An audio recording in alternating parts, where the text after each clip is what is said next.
Once you have this initial engagement team discussion, this is in your planning stage. This is the brainstorming session.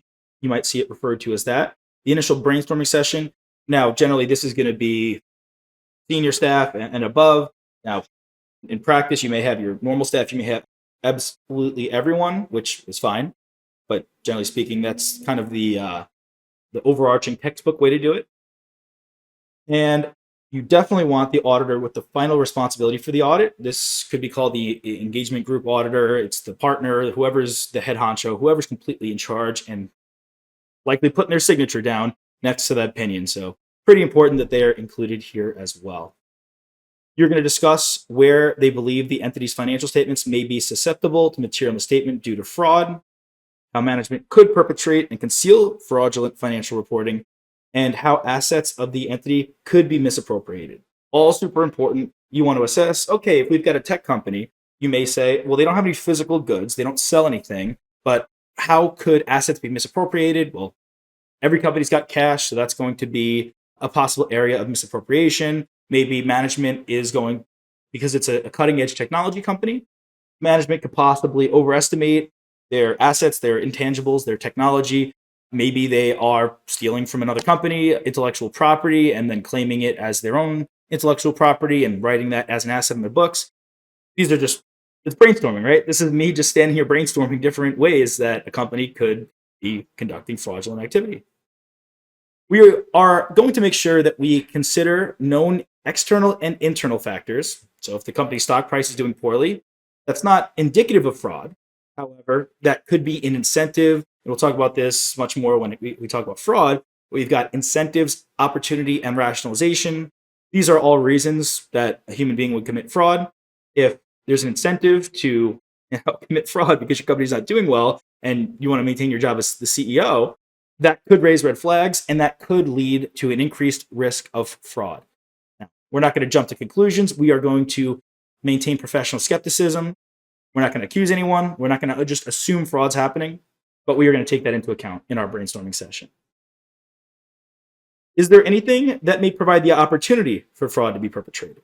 Maybe a bunch of warehouses just completely burned down independently. Maybe they were using an awful product in their warehouses and a bunch of warehouses burned down. Now it's a complete mess and their product is everywhere and employees may be stealing it.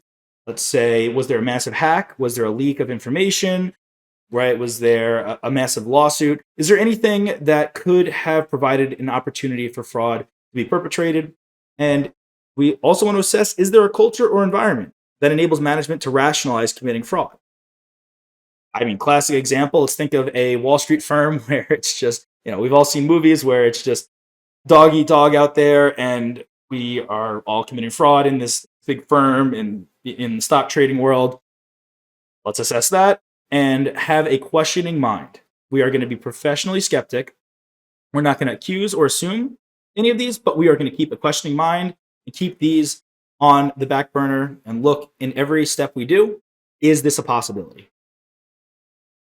And for this purpose, setting aside any prior beliefs the audit team members may have that management is honest and has integrity. In this regard, the discussion should include a consideration of the risk of management override of controls. We want to assess that. Now, you may think they're golden stars, management's wonderful. You may think management is awful. You may think that they're absolute crooks. Either of those extremes, let's meet in the middle a little bit and just assess them independently and objectively. We don't want to assume they're just benevolent, perfect people. We also don't want to assume that they are just awful, embezzling money.